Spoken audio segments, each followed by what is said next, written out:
Hello, everybody, and welcome back to a lecture series. I'm Ted, your host, and for this lecture, we are going to continue right where we left off. In our last lecture, we discussed the the foreign diplomacy, the foreign relations of the early Cold War, um, centered on the sort of panic in the United States with the loss of China, the quote unquote loss of China, the which was viewed since the turn of the 20th century has an American ward, has an American overseas protectorate almost. The loss of China to communism sent a lot of chills into the nation. We also looked at the developments in Korea that led to the Korean War and the impact that the stalemate had on domestic affairs. And we also looked at the rise of McCarthyism, how Joseph McCarthy, sort of used the political pathway that Richard Nixon sort of created by being tough on communism and using that as a springboard from the House of Representatives into the Senate, into the position of Vice President of the United States. And from there, we're going to look at we're really going to look at, take a really not so thorough, but an overview of American society in the 1950s. And there are a lot of names for it. Some people call it the age of the rise of mass consumption, the age of conformity, the affluent society is another one. But we are going to look at all of those aspects over the next two lectures. But with that being said, I don't really want to spend too much time just describing it. I just like to jump right into it. Well, one more thing, like we've spoken about foreign affairs, and the next two lectures will we will so focus solely on the domestic affairs of the early Cold War for the United States. The Second World War had a tremendous social effect on the United States. Steady employment, high wages, and very generous veterans bonuses transformed American society. Access to cars, the ability to purchase new suburban homes, and the rapidly rising birth rate symbolized the era. And the era is also known as the baby boom. Advertisers and consumer good manufacturers also benefited from the steadiness and predictability of discretionary income. The United States became the wealthiest society in the world, and domestic luxuries offset the peril of the Cold War. Now, the Soviet Union's victory in the space race, with the launching of Sputnik, set off a rush to improve science programs and education in the Republic overall. Now, income was more widely distributed at the end of World War II than it had ever been before, and contributed to a sustained economic boom. This offset the fear during World War II that the Depression would return right after wartime demand ended. The transformation in the United States led to a radical shift in economic philosophies, as intellectuals stopped asking, the question of why there is wealth and began asking why is there poverty. For much of human history, wealth was seen as an anomaly because most people were simply impoverished farmers or herdsmen or tradesmen. No one really had sustained wealth in the United States, in the world, up until around this time, in which there seemed to get be plenty for everybody. Now, the GI Bill, passed in 1944 by Congress, enabled veterans to obtain both educational benefits and access to low-cost mortgages. 8 million service members took advantage of the educational provisions, and 5 million took advantage of the low-interest loans to purchase homes for their families. The combined effect was a dramatic raise in the number of Americans graduating from college to 500,000 in the 1950s whereas in the 1930s it had been around 150 million. Now, the new pattern of residence, the suburbs, spread across the landscape, spread across the urban, the urban and the creating this new suburban landscape. The most famous of which was Levittown, a prefabricated, that is a pre-made and fastly built housing scheme. Using the template set by Henry Kaiser for the Liberty ships, William Levitt standardized the models, prefabricated the components, and erected homes. It was really just breakneck speed. These were literally just sort of almost like putting together Legos.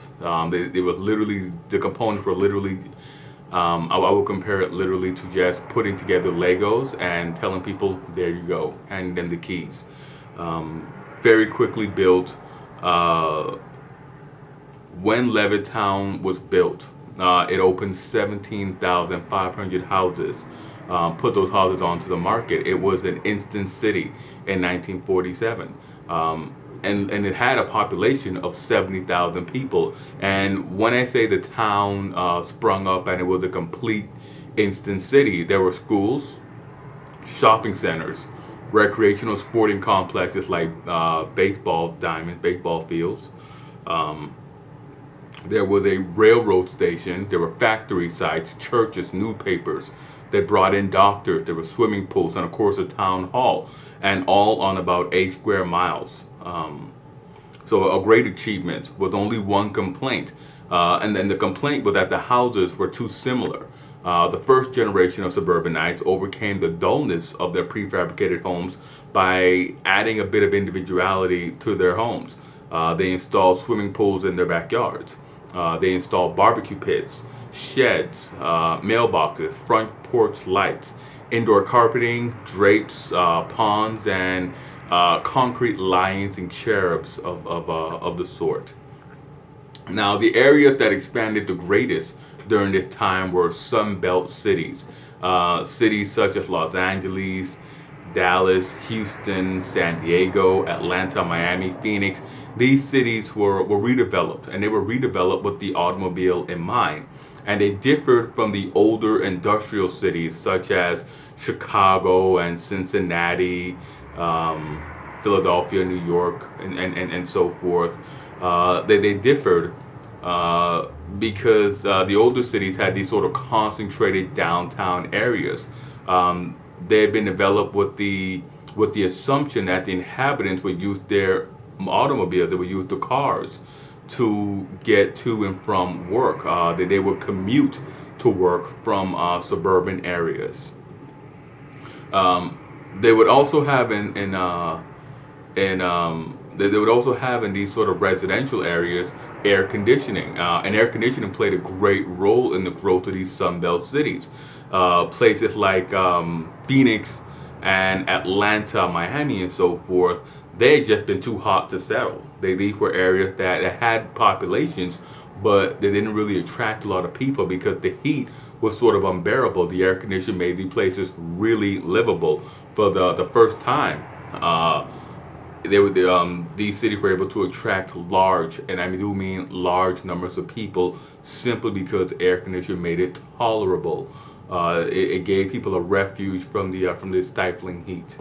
As someone who has lived in all three of those cities, I can say that air conditioning is a must in all three of them. Now, the air conditioning, because it was such a great relief, it quickly went from being a luxury item to a great vital necessity. Now, shopping centers. The shopping centers away from the downtown areas also sprung up during this time. These shopping centers were surrounded by free, ample parking, and they sort of helped to create this sort of to sort of expand shopping, had this leisure time activity. And we have to remember that, but really shopping was one of these revolutionary acts that was undergoing a great transformation. Earlier I mentioned that for the wealthy and for the those in the who have managed to enter the middle class during the 1890s and the 1880s. Shopping became more of a leisurely pursuit than a vital necessity.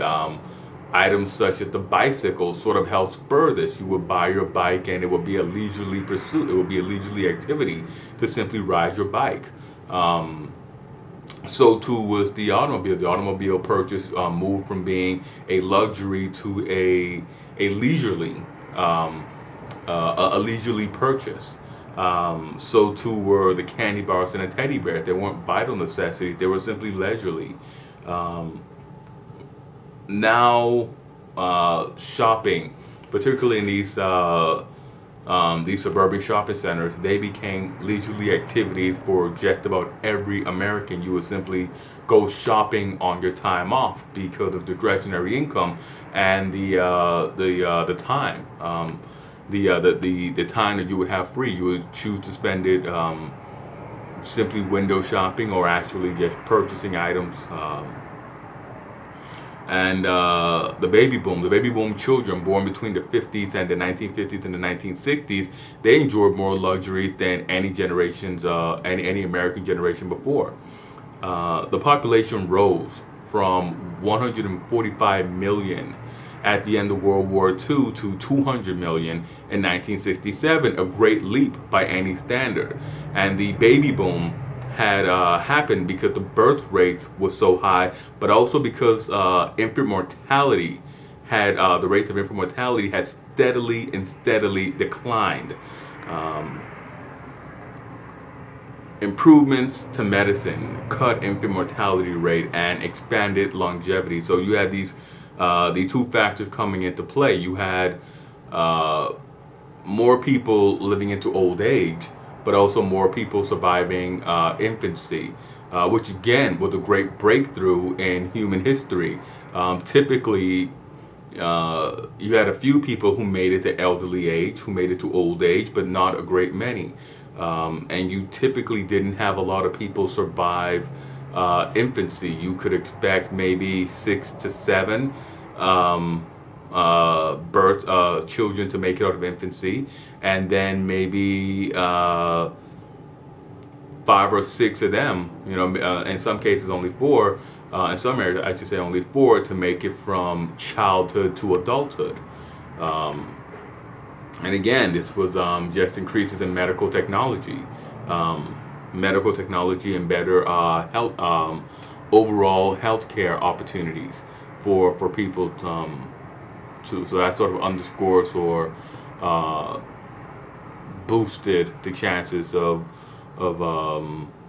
what we now consider the norm of being born, having to go, being born and expecting to live 70, 80, in some cases 90 years. Now,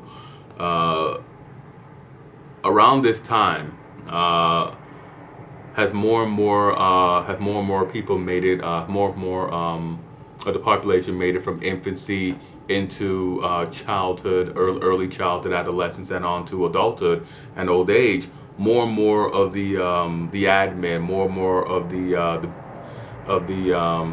business community began to take note of this, and they began to shift industries to specifically cater to these now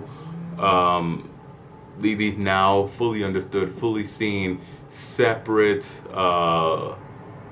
instances, these separate phases of life. For the first time, entertainment markets began to direct themselves towards infants, young children, and adolescents. In the 1950s, marketers realized that children and adolescents had disposable income of their own, and that it was worthwhile to gear certain products towards these consumer bases. For the first time, children were seen as consumer bases in their own right for products other than clothing and the likes. This is around the time that we began to see children's bicycles and children's toys and children's programming. Up until before this time, animated films had really been for adult audiences. They had been for general audiences. Around this time, we began to see more and more animated more and more animated programs geared or directed towards young children. This is around the time that cartoons became mainly for kids. This is around the time that trading cards, baseball trading cards, at first really become really become something that they market towards kids. Baseball trading cards and bubblegum packs,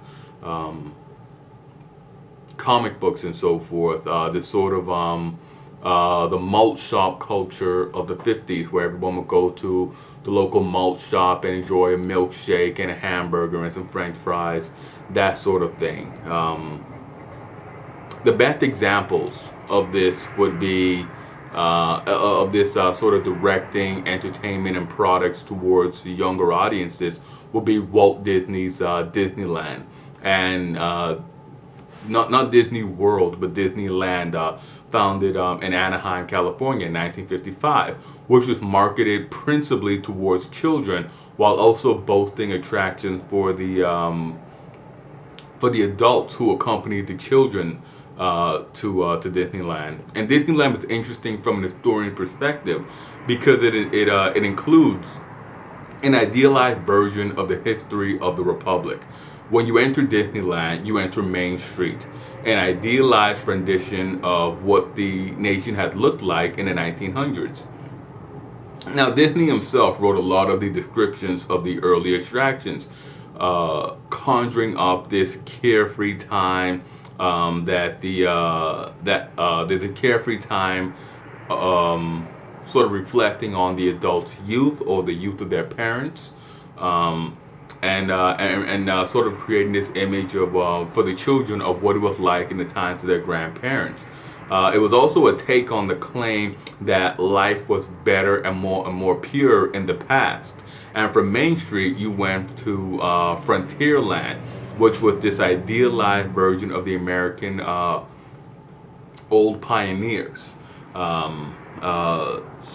Western pioneers. So the this sort of idealized look back out of the 20th century into the late to mid 19th century. And from Pioneerland, you went on to Fantasyland, where dreams come true, as the old Disney motto states. The place was also an expensive dreamland with an idealized version of American history. Now, while this was being geared towards children, a fun land for adults was being developed, and this fun land would be Las Vegas. During this time, while adolescent or teen culture grew, with the arrival of the Bobby Soxers, who were the fans of teen singers and movie stars like Elvis Presley and James Dean, Frank Sinatra. They also began to see this realized view that there was a greater potential for adult entertainment, vices, all of these adult vices, and a lot of the more daring entrepreneurs began to look around and they began to try to scout locations where they can put all of this into practice. And the eventual choice was Las Vegas. It was the adult entertainment sphere bore witness to something even more profitable and astonishing. And Vegas really was a wild card for it. Side note, the first European Americans to come and really settle up Vegas in great numbers were the Mormons. And even now, when you go to Las Vegas, when you get off of that the strip, when you get away from Charleston Boulevard, you will see Mormon churches, little Mormon churches that sort of lead you all the way to the Great Mormon Temple. And it was actually a Mormon banker who played a big role in getting the city sort of redeveloped into this sort of gambler's heaven. But the big man associated with the development of Las Vegas as we know it today was Benny Siegel. And even before then, even with the Mormon community there, Las Vegas was a jury spot in the desert. Benny Siegel, the mobster, better known as Bugsy Siegel, he founded and built Las Vegas as we know today. He built the Flamingo Hotel with the aid of a Mormon banker. Now, Las Vegas is astonishing for a number of reasons. Chief is for just being in the middle of the desert, and second is that it is a city that was founded solely for the entertainment and use of surplus money. Las Vegas grew to importance because Nevada still permitted gambling. That was the reason why they zeroed in on Las Vegas. It's still Nevada still permitted gambling, and in some counties they still permit legalized prostitution in Nevada, though not in Clark County where Las Vegas is located. There's a population limit in Nevada. There's a population limit on where it can be, and it eludes me at the moment. I can't remember the exact number, but it's only permissible in counties with low population densities. So yeah, I always thought that was a bit weird, but not really my place to comment on their laws. But yes, it was founded solely for vice, for the use of surplus money.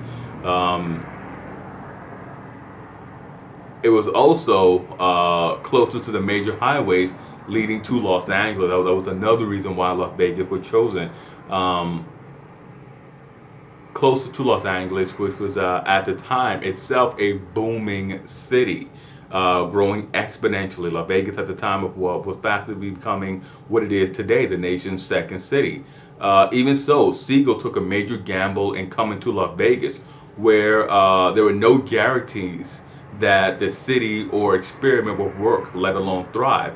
The success of Las Vegas also illustrates the growing affluence in the Republic, that a city in the middle of the desert could attract people who simply wanted to go out, who simply had the money to go out there and throw away. And with that being said, we shall break here, and we will come back with part 2 of our lecture on the domestic front in the 1950s. As always, I'm Ted. Hit like, subscribe, and comment, and I'll see you guys next time.